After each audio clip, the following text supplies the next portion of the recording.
Nous allons donc aborder aujourd'hui comment faire pour le blé tendre son choix variétal en culture biologique. Dans la partie débouchée, on va avoir donc deux points essentiels que sont l'alimentation animale et l'alimentation humaine. L'alimentation humaine, donc on va retrouver tout ce qui est débouché meunerie, aussi bien industriel que artisanal. Et sur la partie alimentation animale, on aura tout ce qui est toutes les céréales qui seront à destination usine d'aliments ou bien fabrication d'aliments à la ferme. Le deuxième point ensuite sera l'aspect qualité. La qualité aujourd'hui c'est un point relativement important sur le blé tendre. On sait qu'aujourd'hui en blé tendre, plus le rendement augmente, plus le taux de protéines baisse. Donc là c'est un effet de dilution. Donc la protéine aujourd'hui évolue en fonction du rendement. Elle est un point également relativement important en nutrition animale, car plus il y a de protéines dans la céréale, moins l'éleveur a de correcteurs azotés à apporter à sa céréale. Aujourd'hui, c'est une notification particulière des variétés entre elles qui nous permettent de déterminer le débouché final. Donc on va avoir en fonction de cette note une orientation du produit, soit à destination des boulangeries, de la viennoiserie ou de la biscuiterie. Le dernier point qui est relativement important aujourd'hui en agriculture biologique, c'est les critères qui réfèrent à l'agronomie. Au niveau rusticité, aujourd'hui, ce qu'on sait également, c'est qu'une variété de céréales conduite en mode biologique n'a pas du tout le même comportement qu'une céréale conduite en mode conventionnel. Ces observations sont faites depuis plusieurs années et sont liées essentiellement à la libération de l'azote dans le sol qui est beaucoup plus progressive en culture biologique comparée à du conventionnel où on a plutôt un effet coup de fouet. Donc aujourd'hui cette rusticité elle est plutôt liée à une tolérance des variétés vis-à-vis des maladies, donc maladies du feuillage et de l'épi. Ensuite vis-à-vis des autres tolérances, on observe également des variétés qui ont des tolérances vis-à-vis des virus, notamment la mosaïque. Aujourd'hui la mosaïque c'est un virus qui est assez présent en bocage. Et un autre point également qui est peut-être un peu moins observé aujourd'hui parce que la génétique est peut-être moins évoluée, c'est la tolérance des variétés vis-à-vis des insectes. Aujourd'hui les critères d'observation en agriculture biologique nous permettent de sélectionner des variétés en fonction de l'itinéraire cultural que l'on va faire par la suite. Donc une plante qui a un port relativement dressé facilitera les passages des outils de désherbage mécanique par la suite. Il faut savoir qu'aujourd'hui chaque plante a un cycle végétatif un peu différent. Donc on va avoir des variétés qui sont relativement tardives à montaison. Dans ces situations-là, on va plutôt les privilégier dans des sols relativement, on va dire, humides en fin de cycle. Et à l'inverse, on va plutôt privilégier des variétés qui sont précoces à montaison dans des terrains relativement secs en sortie d'hiver. L'objectif c'est de synchroniser la minéralisation de l'azote en fonction de la demande de la plante. Une plante aujourd'hui qui a besoin de monter très rapidement à épiaison, si on est dans un scénario où le sol est relativement trop humide à ce moment-là, la céréale va être en peine et n'aura pas la fourniture d'azote suffisante et donc va végéter et donc on aura dans ce cas-là, on va compromettre le rendement.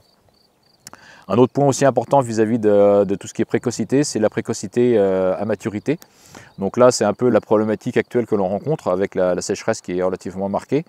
Donc aujourd'hui, des variétés qui sont plutôt très tardives vont subir de plein fouet le coup de sec d'aujourd'hui et donc vont plutôt être pénalisées encore une fois sur les composantes de rendement et notamment vis-à-vis du poids de mille-grains. Donc là, c'est important de choisir des variétés qui sont relativement précoces. Cette année, les variétés précoces, je pense, s'en sortiront relativement mieux que les variétés tardives. Et le dernier point pour finir, c'est la hauteur de paille. C'est un critère qui est relativement important, pas que pour la production de paille pour les éleveurs, mais également pour la notion de couverture du sol. Donc on peut regarder dans cet essai, on a plusieurs variétés qui ont plusieurs hauteurs. Plus la plante est haute, plus la compétition lumière se fait vis-à-vis des mauvaises herbes. Et là, on a entre guillemets un effet un peu désherbage ou limitation du salissement en fin de cycle. Et cela donc permet également de mieux contrôler le salissement de la parcelle. Comme on l'a vu dans la précédente intervention, un enjeu majeur pour produire un blé de qualité, c'est le levier variétal. Mais un autre levier, c'est la possibilité d'introduire des associations céréales protéagineux pour améliorer la qualité des blés. Le protéagineux est une culture qui fixe l'azote de l'air et donc ça permet d'introduire dans votre système de l'azote, mais également de rentrer beaucoup moins en compétition vis-à-vis de l'azote du sol avec la céréale. Donc c'est le premier atout qui est majeur. Le deuxième atout, c'est que l'association céréales protéagineux a un rendement supérieur à une céréale en pur. Et enfin, c'est la possibilité de produire de la protéine sur l'exploitation via le protéagineux et en améliorant la protéine du blé. Par exemple, pour les systèmes d'élevage, comme on se trouve ici, la févrole sera valorisée dans la ration des vaches et le blé sera valorisé en blé meunier. Sur l'essai, depuis plusieurs années, on teste les mélanges blé-pois, comme vous pouvez le voir ici, et des mélanges blé-févrole. Donc en termes de résultats, ce qu'on observe, c'est une grande variabilité de rendement des mélanges. Ce qu'on peut observer, c'est aussi un impact sur le rendement du blé qui dépend de différents facteurs. Le choix de la protéagineuse en association, de la densité de celle-ci et de sa proportion dans le mélange, mais surtout d'une grande variabilité due au contexte climatique de l'année. Sur un même mélange, selon le contexte climatique, le rendement peut être quasi nul en termes d'impact à 15 à 20 quintaux en moins sur le blé, selon l'année et selon que l'année favorise ou pas le protéagineux.